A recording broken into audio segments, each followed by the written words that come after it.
দীর্ঘ কয়েক মাস যাবৎ, 4 মাস যাবৎ হানিফ, মতিন আরও কিছু লোক আছে, এরা টাকা চায়। আমার ওই গুচ্ছগ্রাম 2টো পুকুর আছিল, 2টা পুকুরে ওখানে চাঁদা চাইলো, চাঁদা দিলাম, কিছু টাকা দিছিলাম, দেওয়ার পরেও পুকুরে আমার থাকবার দিল না। মাছ টাছ নিয়ে এবং টাকা পয়সা কিছু আসিল, ওগুলা ছেড়ে দিয়ে আমি চলে আসলাম। আমি চাঁদা দিয়ে ব্যবসা করতে পারবো না, পুকুর ছেড়ে দিচ্ছি।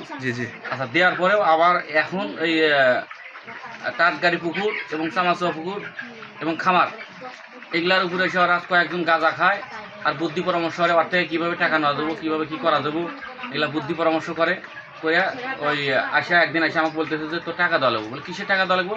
বলে চাঁদা দেওয়া লাগবো আমাকে, তোরা ব্যবসা বাণিজ্য ধরে ফেলছো, ভালো চলতেছো, এর উপরে তোর ওই টাকা দেওয়া নেবো। আমি ওয়ার্ডের সেক্রেটারি, নাম কি? হানিফ। ওয়ার্ডের সেক্রেটারি, আমাদের লোকজন আছে, এই লোকজনগুলা এই গাঁজা খাবো, যাই হোক পিকনিক খাবো, এই সেই মুরগি একদিন বাজারের মধ্যে ওই টাকা আছে ঈদের 2-3 দিন আগে 27 তারিখে টাকা চাইলো। তো আমি টাকা দেওয়া অস্বীকার হওয়ার কারণে বাজারের মধ্যে হানিফ, মতিন আরও কয়েকজন আছিল, ওরা ধরে মারল আমার, কয়েকজন আছিল। যাই হোক, মারার পরে আবার ওই আমার কর্মচারীরা কাছে এসে বলছে যে তোরা খামারে যাবো না, খামার তালা দেবো এবং লুট করবো আমরা আজকে রাতে। তো আমি ভাবলাম যে মানুষ মুখ দেওয়া অনেক কিছু পাওয়া যায়, কিন্তু বাস্তবে হয় না। এই পরের দিন সকালে এসে দেখি যে এই অবস্থা, মুরগি বেড়া কেটে মুরগি নিছে এবং টেনে শেষে বাইর করছে, নারী মুড়ি বাড়া গেছে মুরগি, এই অবস্থা। তারপরে হচ্ছে ওই মুরগি মরছে অনেকগুলা, আবার বাইর করে নিছে, 1-150 মতো বাইর করে নিয়ে গেছে। নিয়ে যাওয়ার পরে আমি থানাতে একটা অভিযোগ দিছি, অভিযোগ দেওয়ার পরে এখনও কোনো সিদ্ধান্ত আসে না। হানিফ এখনও অনেক হুমকি তামকি দিতেছে, রাস্তাঘাটে পালি যেখানে পালি সেখানে ধরে মারবো, অনেক কিছু বলতে। সুস্থ তদন্ত করে এবং ইউনিয়নের যে নেতাকর্মী, আমাদের দেশি গ্রামে ইউনিয়নের যে নেতাকর্মীরা আছে, এদের কাছে আমি সুস্থ বিচার চেয়েছি এবং এরা তদন্ত করে দেখুক যে হানিফের যে একটা পদে দিচ্ছে, পদে দেওয়ার কারণে এই গ্রামটার অবস্থা কি করতেছে। এই কুমল্লু কোষ কল আজকেই কোষ না কলি ঘরে কল তোরা খাদ্য দেস না, বলে কি আমরা খাদ্য দিব না, আমরা কাজ করতেছি, আমার বেতন দিতেছে, আমরা খাদ্য দিব এই দিতেছি। কয় যে না তুই কোষ খাদ্য জানি দেস না, হইলো আমরা ফার্মে তালা গুম তালা দিবি, এটা করলো না কি জন্য ওগারো গন্ডকাল লাগছে যে তালা দিবে। হ্যাঁ, সেই জন্য আমাকে খাদ্য দিব না, ওই পুকুর নিয়ে গন্ডকাল করে ওরা, চারটা চাই বলে।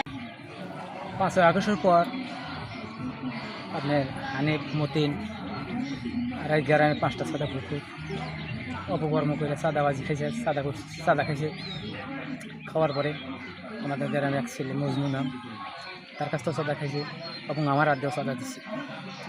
দেওয়া বাদে এখন তারা আরও 4 লক্ষ টাকা চাঁদা দাবি করতেছে।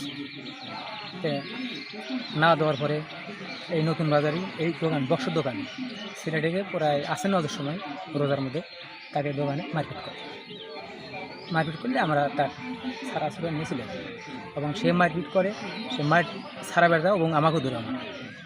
আপনি সারাতে যা আপনি মার খেয়েছেন? হ্যাঁ, আমি মার খেয়েছি, আমি খাইছি, আমিও মার খেয়েছি। এবং যে লোকগুলো করছে 5 নম্বর ওয়ার্ডের আবু হানিফ, 5 নম্বর ওয়ার্ডের আবু হানিফ 5 নম্বর ওয়ার্ডের সেক্রেটারি ছিলেন, সাবেক। হ্যাঁ, সাবেক ছিলেন বিএনপির। হ্যাঁ, বিএনপি। আর আপনি আওয়ামী লীগের আসলে মতিন, মানে আওয়ামী লীগ থেকে বিএনপি যোগ দিছে মতিন, মতিন যোগ দিচ্ছে আওয়ামী লীগ থেকে। কিন্তু সে মালয়েশিয়ার পুরো একটা দালাল, সে দেশে ফিরে সে এখন ওই দেশে এসে অপকর্ম